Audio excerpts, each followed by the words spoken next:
Hello friends, my name is Vikas Sharma. I am practising company secretary. Friends, आज हम discussion करेंगे form DPT three. Friends, form DPT three companies को file करना है। LLPs is not required to file form DPT three. Form DPT three form क्या है, इसके बारे में हम डिस्कशन करेंगे, जिसकी लास्ट डेट, जिसकी ड्यू डेट है 30 जून 2024। फ्रेंड्स, जो फाइनेंशियल ईयर अभी क्लोज हुआ है 1 अप्रैल 23 से 31 मार्च 24, वो जो फाइनेंशियल ईयर है उसकी जो डीपीटी थ्री, उस पर्टिकुलर फाइनेंशियल ईयर के लिए जो डीपीटी थ्री फॉर्म की लास्ट डेट है दैट इज 30 जून 2024। फ्रेंड्स, यहाँ पे अभी 30 डेज है। 30 डेज के अंदर आप डीपीटी थ्री की वर्किंग स्टार्ट कर सकते हो, लेकिन डीपीटी थ्री हर कंपनी पे एप्लीकेबल है, तो उसके बारे में हम डिस्कशन करेंगे सब। और उसके बाद ये डिस्कशन करेंगे कि उन कंपनीज के अंदर जिसमें डीपीटी थ्री एप्लीकेबल है उसमें किस तरह की रिपोर्टिंग्स करनी है, कैसे करनी है। फॉर्म को एक बार एमसीए में लॉग इन करके देखेंगे, और फॉर्म किस तरह से दिखता है, किस तरह से एजिंग ऑफ लोन, एक जो नया कंसेप्ट आ रखा है, ऑलरेडी लास्ट ईयर था। और फॉर्म को किस तरह से फिल करना है, क्या स्टैट्यूटरी ऑडिटर का डीएससी लगाना मैंडेटरी है, क्या उनसे सर्टिफिकेट एक लेना मैंडेटरी है, वो आज हम डिस्कशन करेंगे। जिस डीपीटी थ्री फॉर्म की जहां जिस कंपनीज में एप्लीकेबल है उस कंपनी में फाइल करना है, जिस कंपनी में एप्लीकेबल नहीं है उस कंपनी में फाइल करने की रिक्वायरमेंट नहीं है। फ्रेंड, उसके पहले एक आपके साथ अभी स्क्रीन शेयर करते हैं। उसके अंदर डीपीटी थ्री फॉर्म है, वो किस तरह से शो होगा और कहाँ पे शो होगा वो एक बार एमसी पोर्टल पे देखते हैं। फ्रेंड्स, लॉगिन करने के बाद में आपको यहाँ पे कंपनी फाइलिंग में डिपॉजिट रिलेटेड फाइलिंग्स दिखेगा। एंड यहाँ डिपॉजिट रिलेटेड फाइलिंग्स में डीपीटी थ्री, यहाँ पे सेकंड जो ऑप्शन है डीपीटी थ्री है। फ्रेंड, सबसे पहले डीपीटी थ्री ओपन होने के बाद में यहाँ कंपनी का जो सिन है, कंपनी का सिन यहाँ पे आपको प्रिफिल करना जरूरी है। यहाँ सिन आप सिन यहाँ पेस्ट करोगे तो अकॉर्डिंगली कंपनी का नेम आ जाएगा। लेट से हम किसी और कंपनी का सिन यहाँ पे नहीं है, तो अगर हम फॉर एग्जांपल रिलायंस इंडस्ट्रीज का एज ए डमी फॉर्म हम देखते हैं। फॉर एग्जांपल हमें इस कंपनी का जो फॉर्म है अगर फाइल करना है, तो हमने रैंडमली किसी भी कंपनी का एक बार नेम ले लिया, एंड अकॉर्डिंगली यहाँ पे सिन ऑटोमेटिक आ गया। सिन आने के बाद में यहाँ पे नेम ऑफ द कंपनी आ जाएगा आपका, and accordingly return of deposit. यहाँ पे आपको रिटर्न ऑफ डिपॉजिट में चार ऑप्शंस यहाँ पे शो होंगे। Return of deposit, particulars of transaction by company not considered as deposit, return of deposit and particulars of transaction by company not considered as deposit, one time return. Friends, generally ऐसी companies जिसके अंदर exempted borrowings है, जिसके अंदर second option applicable है 21C के according, particulars of transactions by company not considered as deposit as per rule 21C, means as per rule 21C में जो भी ट्रांजेक्शंस है वो अगर है तो इनको हम एग्जेम्प्टेड बोरोइंग्स मानेंगे। Like particulars of transactions by company not considered as deposit as per rule 21C, जिनको डिपॉजिट कंसिडर नहीं किया है उनके एग्जांपल ये हो सकते हैं loan from directors, loan from any other company, loan from central government, loan from any other company, and any advance from customer. ऐसी ऐसे जो ट्रांजेक्शन्स हैं उन उन ट्रांजेक्शन्स को हम डिपॉजिट कंसिडर नहीं करते हैं, हम मीन्स कंपनी कंसिडर नहीं करती है। तो आपको ये सेकंड ऑप्शन टिक करना है। अगर आपकी कंपनी में एक्चुअल में कोई डिपॉजिट है और डिपॉजिट होल्डर्स है, तो आप अकॉर्डिंगली फर्स्ट ऑप्शन टिक कर सकते हो। फर्स्ट ऑप्शन के बाद में फॉर्म अकॉर्डिंगली मॉडिफाई हो जाएगा। रिटर्न ऑफ डिपॉजिट अगर आप सेलेक्ट करते हो तो शायद वहां पे ऐसे ऑप्शंस भी आ सकते हैं कि आपको चार्जेस की डिटेल भी देनी होती है, फॉर्म जीएनएल वन की भी डिटेल देनी होती है, एंड उसके साथ साथ अगर आपकी ट्रस्ट है तो ट्रस्ट डीड के अटैचमेंट्स भी लगाने मैंडेटरी हो सकते हैं। बट जनरली 50-70% केसेस में ये होता है कि वो कंपनीज ऐसी प्राइवेट कंपनीज है या कंपनीज है जिनके अंदर डिपॉजिट्स नहीं होते हैं बट बोरोइंग्स होती है, दैट आर एग्जेम्प्टेड बोरोइंग्स। उन एग्जेम्प्टेड बोरोइंग्स को रिपोर्ट करने के लिए फॉर्म 30 जून के पहले फाइल करना मैंडेटरी है। तो वहां पे इस केस में सेकंड जो पॉइंट है, particulars of transaction by company not considered deposit as per rule 21C, तो वो आपको सेलेक्ट करना है accordingly whether the company is private और पब्लिक। फ्रेंड, यहाँ पे कंपनी का सिन प्रीफिल नहीं हुआ है, इसके कारण ये शायद प्रॉब्लम आ सकती है। यहाँ पे हम किसी भी कंपनी का एक बार यहाँ सिन प्रीफिल करते हैं। यहाँ पे शायद एमसीए के टेक्निकल इशू के कारण यहाँ पे अपलोड नहीं हो पा रहा है। ये जो सिन है, ये सिन यहाँ पे प्रीफिल नहीं हो पा रहा है, वरना यहाँ आपको डिटेल्स फीड करके यहाँ पे सेव एंड नेक्स्ट करना है। तो जब तक ये इन्फॉर्मेशन सेव नहीं होगी, हम एक बार वापस से इसको ट्राई कर लेते हैं।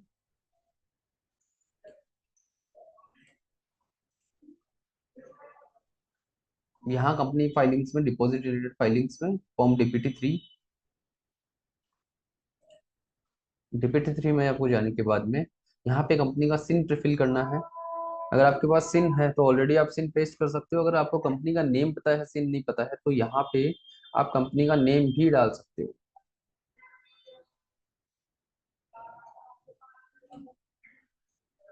लाइक यहाँ पे आप किसी भी कंपनी का नेम पेस्ट कर सकते हो,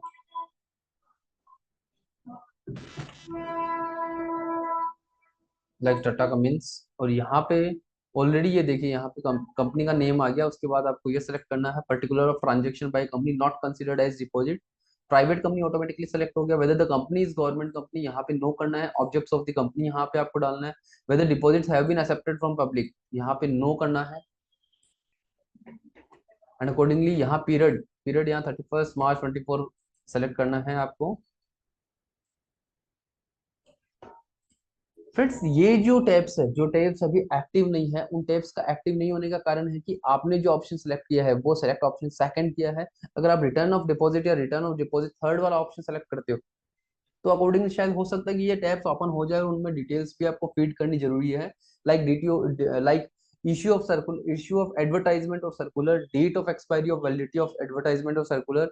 यहाँ पे नेटवर्थ जो है, नेटवर्थ आपको मेंशन करना है, बट यहाँ पे सेल एक्टिव नहीं है। डिपॉजिट्स की डिटेल यहाँ पे डालना है। अगर आप फर्स्ट और थर्ड पॉइंट सेलेक्ट करते हो, पर्टिकुलर्स ऑफ डिपॉजिट यहाँ पे आपको डालना मैंडेटरी है। बट अगर आप सेकंड पॉइंट सेलेक्ट करते हो तो ये पॉइंट्स आपके लिए मैंडेटरी नहीं है। इनफैक्ट आप फिल भी नहीं कर पाओगे इन सब डिटेल्स को, लिक्विड डिपॉजिट्स, उसके बाद में चार्जेस को। यहाँ आपको सेव करना है। सेव करने के बाद में फॉर एग्जांपल हमने कुछ भी डमी यहाँ पे डाल के एक बार करने के लिए नेक्स्ट जो सेकंड पेज है उस पेज पे आ जाएंगे। यहाँ पे नेक्स्ट करते हैं। नेक्स्ट करने के बाद में फ्रेंड्स ये जो इन्फॉर्मेशन है दैट इज वेरी इंपॉर्टेंट। यहाँ पे है particulars of receipt of money और loan by a company but not considered as deposits at the end of the financial year. Friends यहाँ पे जो आपने सेकंड ऑप्शन टिक किया था उसके अकॉर्डिंग यहाँ पे आपको इन्फॉर्मेशन पूछ रहा है कि अगर कंपनी ने किसी डायरेक्टर से लोन लिया है, कंपनी ने सेंट्रल गवर्नमेंट से लिया है, या फिर कंपनी ने किसी और कंपनी से लिया है, कंपनी ने डायरेक्टर से लिया है, डायरेक्टर के रिलेटिव से लिया है, एडवांस फ्रॉम कस्टमर से लिया है, एनी सिक्योरिटी डिपॉजिट लिया है, तो जो भी हेडिंग्स यहाँ पे है जो आपको दिख रही है, any amount received from central government, any amount received from any foreign government, any amount received from banking company, ये जो भी ऑप्शंस है, ये ऑप्शंस यहाँ पे आपको फीड, यहाँ पे आपको सेलेक्ट करना है। यहाँ पे वापस से आपके साथ एक बार स्क्रीन शेयर करते हैं। यहाँ पे ये सारे ऑप्शंस यहाँ पे आपको सेलेक्ट करना है। जो भी आपके पर्टिकुलर केस है उस केस के अकॉर्डिंग आपको यहाँ सेलेक्ट करना है। उसके बाद में सबसे पहला जो ऑप्शन है, सबसे पहला जो कॉलम है that is details of loan. यहाँ पे डिटेल्स ऑफ लोन लेना है। उसमें भी 5 हेडिंग्स है। Opening balance, additional loan during the year, repaid during the year, any other adjustment, any other adjustment right of भी हो सकता है, क्लोजिंग बैलेंस। फ्रेंड्स ये जो पांचों पॉइंट्स है काफी इंपॉर्टेंट है। यहाँ पे ओपनिंग बैलेंस में लेना है कि आपको एज ऑन 31 मार्च 23 जब आपका लास्ट फाइनेंशियल क्लोज हुआ था उसके बाद में जो ओपनिंग बैलेंस था जो कैरी फॉरवर्ड हुआ था वो यहाँ पे आपको लेना है। मींस एज ऑन 1 अप्रैल 23 मान लीजिए आप। उसके बाद में additional loan during the year 23-24, उन 12 मंथ्स के अंदर अगर कोई भी एडिशनल लोन है तो यहाँ आपको मेंशन करना है। रीपे ड्यूरिंग द ईयर, अगर आपका रीपे हो रखा है कोई लोन और आपने ड्यूरिंग द ईयर कुछ अमाउंट का रीपेमेंट किया है, वो रीपेमेंट यहाँ लिखना है। एनी अदर एडजस्टमेंट, उसके बाद में क्लोजिंग बैलेंस जो है वो ऑटोमेटिक कैलकुलेट हो जाएगा। बिकॉज यहाँ पे जो 4 ऑप्शंस है, यहाँ पे जो 4 कॉलम्स है, उन चारों कॉलम्स में फॉर्मूलाज ऑलरेडी इंसर्टेड है, उसके अकॉर्डिंग क्लोजिंग बैलेंस ऑटोमेटिकली आ जाएगा यहाँ पे। फ्रेंड्स यहाँ पे उसके बाद में ये जो ऑप्शन है उसमें आपको ड्रैग करना है लेफ्ट साइड में, राइट साइड में। अकॉर्डिंगली ये ऑप्शन है जो detail of loan closing balance के बाद में आपको एजिंग ऑफ लोन भी यहाँ पे मेंशन करना जरूरी है। इसको आप थोड़ा सा शॉर्ट कर लीजिए।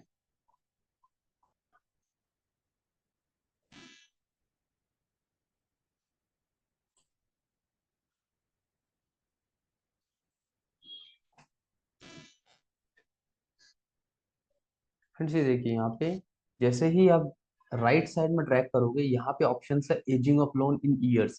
फ्रेंड्स यहाँ पे सबसे पहला जो पॉइंट है ये पॉइंट है कि इन जो ब्लॉक्स है, यहाँ पे जो क्लोजिंग बैलेंस है, क्लोजिंग बैलेंस के अकॉर्डिंग यहाँ पे जो 3 जो कॉलम्स है वहां पे सबसे पहले ईयर्स नहीं आएगा, वहां पे अमाउंट आएगा। और वो अमाउंट आएगा क्लोजिंग बैलेंस का ही टोटल। जैसे for example closing closing balance में 5 लाख रुपीज है, तो इन जो तीनों जो टोटल कॉलम्स है उन कॉलम्स में 5 लाख रुपीज से ज्यादा अमाउंट नहीं आ सकता। तो यहाँ पे ईयर्स नहीं मेंशन करना है, इन ब्लॉक्स में आपको अमाउंट मेंशन करना है। एंड उसके साथ साथ आपको यह भी ध्यान रखना है कि जो एजिंग ऑफ लोन है वो जो क्लोजिंग फिगर है, क्लोजिंग बैलेंस पे जो अमाउंट आई है उसकी एजिंग होगी कि वो कितने टाइम से आउटस्टैंडिंग है वो अमाउंट। वो 1 साल या 1 साल से कम से ड्यू है, आउटस्टैंडिंग है, या फिर 1 साल से 3 साल के बीच में आउटस्टैंडिंग है, loan outstanding for more than 1 year and less than 3 years, तो यहाँ पे वो अमाउंट आ जाएगी। और यहाँ पे थर्ड जो है वो है आउटस्टैंडिंग 3 साल से ज्यादा से। अगर मान लीजिए कोई क्लोजिंग बैलेंस में 5 लाख रुपीज है, वो 5 लाख रुपए 3 साल से ज्यादा से अगर आउटस्टैंडिंग है, तो वो जो अमाउंट है 5 लाख रुपीज, वो as it is 5 lakh rupees third column में आ जाएगा।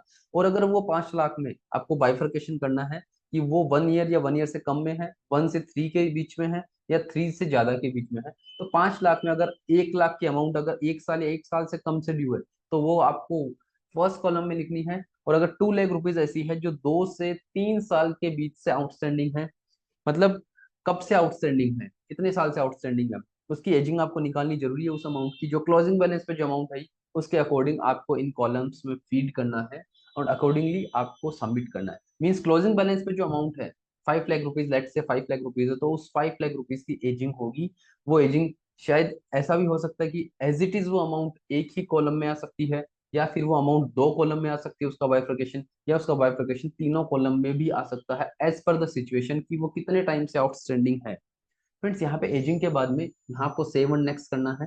एंड अकॉर्डिंगली नेक्स्ट पेज में जब आप आओगे, नेक्स्ट पेज में जब आप आते हो, तो वहां पे स्टैट्यूटरी ऑडिटर का साइन मैंडेटरी नहीं है। आप डायरेक्टर के डीएससी से भी आप फॉर्म फाइल कर सकते हो। और अगर आप रिटर्न ऑफ डिपॉजिट सेलेक्ट करते हो, लाइक फर्स्ट ऑप्शन सेलेक्ट करते हो, तो वहां पे आपको हो सकता है कि स्टैट्यूटरी ऑडिटर का सर्टिफिकेट भी अटैच करना मैंडेटरी हो सकता है। तो यहाँ पे जनरली जो कंपनीज है जिनकी 70-80% कंपनीज ऐसी है जिनमें डिपॉजिट्स नहीं है, लेकिन उनमें ऐसी बोरोइंग्स है जो एग्जेम्प्टेड बोरोइंग्स है, बट उनको रिपोर्ट करना मैंडेटरी है। एंड उसको रिपोर्टिंग 30th जून के पहले फॉर्म डीपीटी 3 फाइल करना मैंडेटरी है।